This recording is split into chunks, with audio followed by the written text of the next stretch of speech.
Yum. Okay, next step. What's an elegant and easy salad I could serve this summer?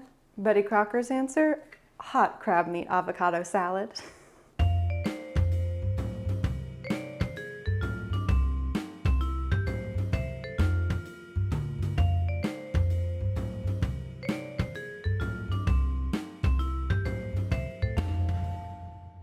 I'm Melinda and I'm cooking my way through Betty Crocker's 1971 recipe card library. Today we are making hot crab meat avocado salad, which is from section D, salads for every occasion, card number 23.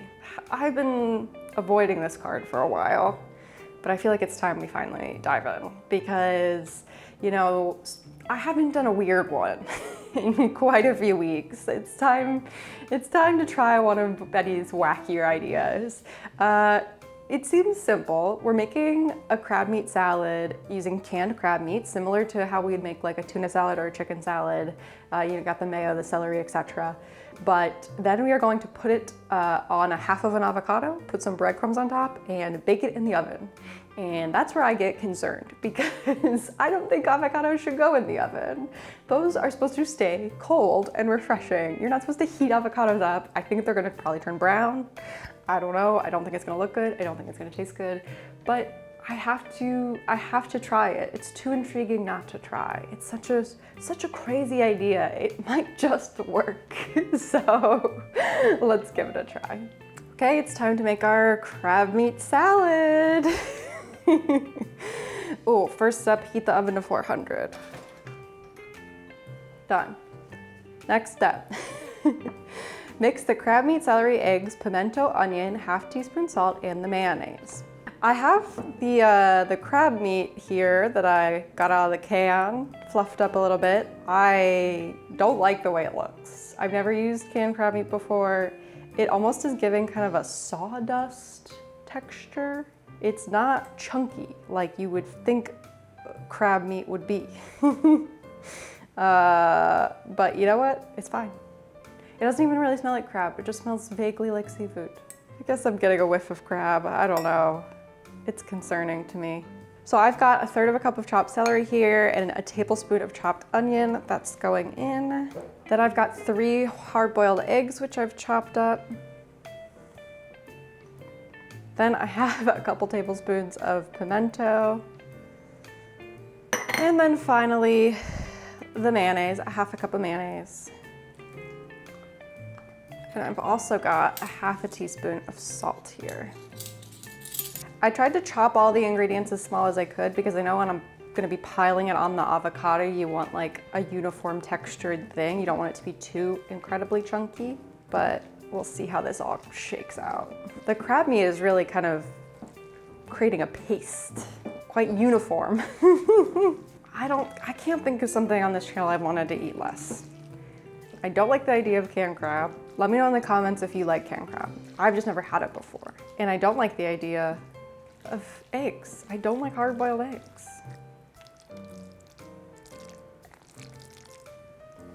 Yum. Okay, next step. Okay, next step. Cut unpeeled avocados lengthwise in half, remove pits. So the recipe calls for 3 large or 4 small. I guess these are small, but I only have 3 of them. We're gonna just see how we go. I didn't want to waste a ton of avocados on this, assuming I'm not gonna be eating everything we make today. So, you know, maybe we'll cut a couple up. I don't know. Oh, she's nice and ripe. Oh. Beautiful. You love to see it. Tiny little seed inside. Wow, okay. Yeah, look, just the tiniest little pit. All right. It didn't really cut super evenly, but that's okay. Wow, you love to see it. You love a ripe avocado. All right, so now it says that we're gonna brush the avocados with lemon juice and sprinkle them lightly with salt. I'm really hopeful that this lemon juice will do wonders for keeping the avocados green. We really don't want to see brown avocados when we pull this out of the oven. And then a little bit of salt on each one. Ooh, a lot of salt. All right, now we're gonna fill the avocado halves with the crab meat mixture. I think I'm just gonna like lump it on and try to leave, you could see in the photo there's maybe like a centimeter of avocado exposed. Maybe that will help with it not turning brown too. So if I don't expose it completely. I'm gonna make sure the hole gets filled with crab meat as well. It's hard because they don't sit up straight. I like smush them so they sit up better. It's like you don't want to overfill it because then it'll like fall over. And finally, the last step, the breadcrumbs. All right, so we're taking 3 tablespoons of breadcrumbs and mixing a tablespoon of melted butter into it. And just, I guess, make sure this is kind of coated.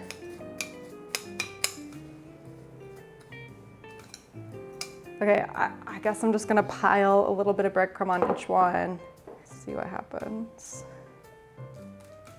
In the photo, it feels like it's pretty covered in breadcrumbs. Like you can't really even see the crab meat salad under the breadcrumbs. Kind of what I'm trying to emulate here. All right, so we're gonna bake these uncovered for about 10 minutes and then we'll give them a taste. Okay, there was one step I forgot. We were supposed to bake it for 10 minutes, put almonds on top, and then bake it again for another 5. So they just came out of the oven after 10 minutes. I could tell that the breadcrumbs are starting to get brown. They are kind of like wobbling and I'm afraid they're gonna fall over. But I did put them in this like small baking dish in hopes that the sides would help them from like weeble wobbling. So we'll see what happens. I'm gonna put some slivered almonds on top and then those will get kind of crispy crunchy too. See, the almonds are just falling off. I was thinking about if I should like put like tin foil in there or something to keep them upright. A few almonds, please, stick. Well, that was kind of useless. Let's see if any of them stay on. I'm gonna put it back in the oven for 5 more minutes. How did a mailman tinkering in his backyard inspire a nation to crave the creamy goodness of the avocado? Well, avocados have been around a long time. The ancient people of Mexico and Central America ate avocados thousands of years ago. But it wasn't until the 1920s that the United States started to get into avocado growing. But there was a marketing problem. They were seen as unfamiliar and fatty, not fitting traditional American tastes. California growers aiming to change this perception tried to portray avocados as a luxurious, healthy food associated with glamour and California's beach culture. Advertising claimed that avocados were the aristocrat of salad fruits, promoting dishes like avocado and grapefruit salad as high-class fare. Yet, early avocados were rare and expensive due to storage issues. The breakthrough came with Rudolph Haas, a California mailman. While he was attempting to graft an avocado tree in his backyard, he inadvertently nurtured a superior variety from a chance seedling. His children discovered that the fruit from this tree, which he named the Haas avocado, had a rich, nutty flavor and a thick, durable skin ideal for shipping. The Haas variety quickly became the dominant among growers, leading to increased production and lower prices by the 1950s. Despite patenting the tree in 1935, Haas saw little financial reward due to the rarity of fruit tree patents at the time. Nonetheless, by the 1960s and 70s, avocados, now primarily the Haas variety, were a cultural phenomenon. Avocado green became a popular appliance color, and avocados found their way into kitchens and diets across America. Avocados fell out of flavor in the 1980s when low-fat diets became the trend, despite the fact that avocados are 75% good fats and have a nutritional punch with nearly 20 vitamins and minerals per serving. Today, avocados are ubiquitous, from the trendy avocado toast to essential ingredients in a game day guacamole. They remain a staple in American diets, with over 4 billion Haas avocados consumed annually.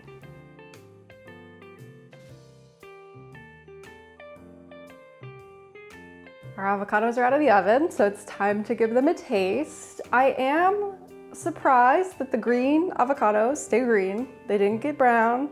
Apparently you can bake an avocado. Who knew? But I do feel like it was difficult to make these because they were so wobbly. I feel like next time I might like smush the avocado a bit so it has like a bottom base, because it was like really hard to get the almonds on and the breadcrumbs on when they're kind of like wobbling around. Whatever, we'll give them a try. So let me grab one. It's still warm. And I Guess I'm just gonna dig in. I'm scared. What if I don't wanna? I gotta get some avocado, obviously, and some crab salad, and some breadcrumbs. There it is. Oh, there's some egg right there up front. What if you fell off the fork? Oops. Okay. Thankfully, all I taste is onion. I'm getting a guacamole vibe because all I taste is avocado and onion and a little bit of the pimento pepper. And I like the crunch of the breadcrumbs. I can't say I taste the crab. I really like the textures. I like how creamy the salad and the avocado is with the crunchy breadcrumbs and almonds. That's really delightful. The warm avocado isn't as weird as I thought. It's almost just like if you kind of showed up late to the Super Bowl party and took a bite of guacamole and it was room temperature, you know? Yeah, it's not weird. It almost makes the avocado flavor more pronounced by heating it up.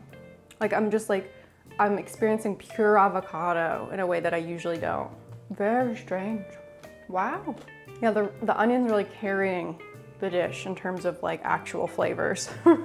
Okay, well, this is weird, but not the worst thing I've ever tasted on the channel. How bizarre. I've been avoiding the eggs, but I can't say I really smell them or taste them. But they do add to the kind of the creamy, fluffy nature of the salad. Weird. I feel like we were experimenting today. We were innovating. We were trying things we've never done before, combining things that shouldn't be combined, preparing them in ways where they've never been prepared that way before. It was weird, but I didn't hate it. It actually tasted okay. There's just the subtlest hint of seafood or crab. It's much less aggressive than like a tuna salad. So if someone is like kind of not into tuna salad, I think this is a good alternative. I feel like the avocado was very present, both in texture and flavor, which was great. It really like celebrates the avocado as a dish. I didn't hate that it was hot.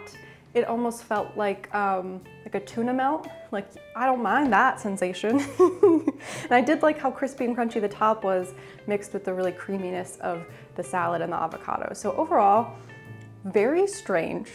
Didn't hate it. Betty's up to something. Will I ever make this again? No, absolutely not. But, you know, it wasn't the worst thing in the world. And I think for that reason, I'm gonna give it 2 out of 5 red spoons. Okay, back in the box. Thank you so much for watching. If you enjoyed this episode, Betty's got some other tricks up her sleeve when it comes to crab meat, so go ahead and watch crab stuffed ham rolls next. Give this video a thumbs up, subscribe to my channel if you aren't already, and until next time, happy homemaking.